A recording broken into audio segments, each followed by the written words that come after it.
Today we're talking about shooting an available light. What? No slapping me, no carrying me off the set, nothing? What do you mean? No pies in the face? I mean, if you want one, but what are you talking about? We're talking about shooting an available light. Yeah, that takes skill to do that.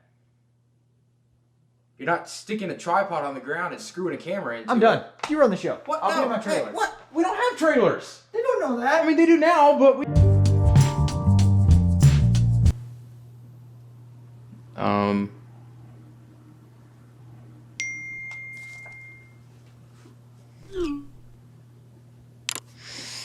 Okay. Light is the reason we see color, texture, and everything else. The sun is the biggest, most powerful source of light we have until the rapture. Knowing how to shoot an available light will help you save time, power, and money. So how do we utilize this giant ball of nuclear reaction and plasma? I'm going to find Chandler.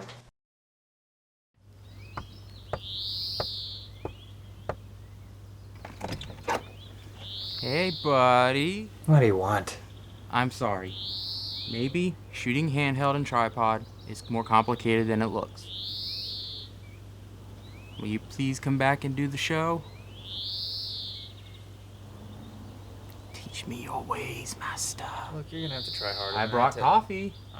Before we go on, we need to talk about 3-point lighting. And we'll go in depth in another episode, but here's the short version. This is a key light. This is a backlight. This is a fill light. Cool? Cool. Good lighting is all about how you use, control, and shape it. Same thing with that big ball of nuclear power plant in the sky. There are 6 common ways to position your key light to bring out the beauty and dimension that is already there. Backlighting, side lighting, 3/4 backlighting, Rembrandt, frontal lighting, and slightly to the side of frontal. Basically, it's what's happening now. Sorry, I don't know a fancy phrase for that. Yeah, this is getting really bright. See, now I look like a villain to you guys. Now, before we move on, I highly recommend you look up Rembrandt. Genius painter. Don't shoot at noon. You'll give your actors raccoon eyes. If you shoot around 9 to 10:30 a.m. and 2 to 3:30 p.m., your lighting looks roughly the same. But it's always better to get your scene done in the same time frame. If you have to shoot at noon, I recommend shooting in the woods. The tree cover bounces and diffuses the light all over the place. It's really nice. This magical time of day is called golden hour. Shoot at this time and you'll get a beautiful orange glow in the sky and on your actors.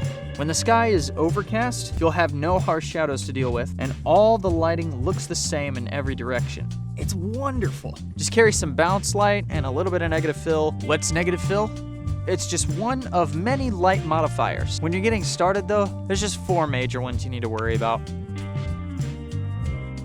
Bounce reflects a light from another source. They can be white, silver, or even gold and unbleached muslin.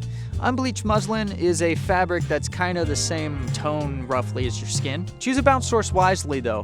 The texture and color of the source can affect the quality of the light. For most situations, you can't really go wrong with a 5-in-1 reflector. They're generally about $20 to $40 depending on which one you get. Some are larger, some are smaller. I have a 41-inch that I think that's a good place to start. They also have some that are 4 by 6 foot, and then there's also one that's 5 by 7 foot, which is great for bouncing light on wide shots.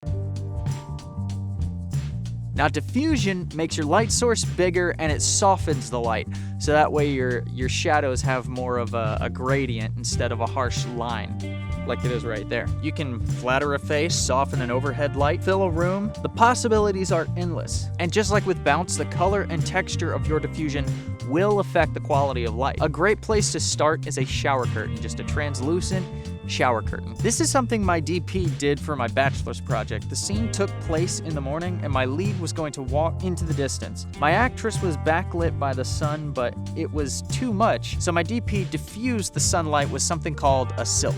Check him out right here, Neverlander Films. He's also a stunt guy. Really, really awesome. He was actually the same guy in the fight 2 weeks ago.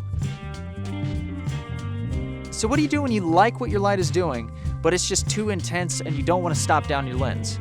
Well, you can try this thing. This is a net.